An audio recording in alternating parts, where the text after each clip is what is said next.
فرق یه پسر ساده و لاشی اول رابطه. قربونت بشم، من خیلی خوشحالم با شما آشنا شدم. خیلی وقت بود دنبال یه رابطه هدفمند بودم.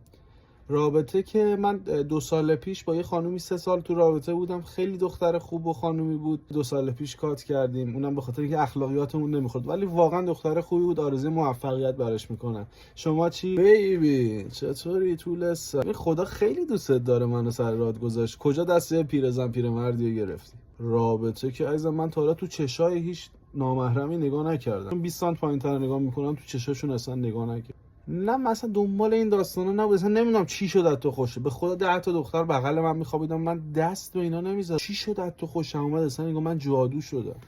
دروغ نگم 10 15 سال پیش یه نفر، میدونم 25 سالم، من زود شروع کردم. یه سلیطه‌ای بوده، ای دعا بگیر، گفته بود دنبال من و فلان و اینا، ان شاءالله هر جا از سقط بشه. اون بود دیگه زندگی ما رو سیاه کرد. آره کثافت. 7 سال باهاش بودم. دعا گرفته بود برام دیگه. من نمیتونستم. آره تو این 7 سال نمیدیدم. بعدش فهمیدم سلیط از کثافت. الانم هستن یه 7 8 نفر دنبال من فلان فیسو. اصلا من میگم تو این داستانا نیست. میگم مثلا تو چشم ناورم نگاه نمیکن. تو رو اصلا نمیدونم چی شد خوشم اومد.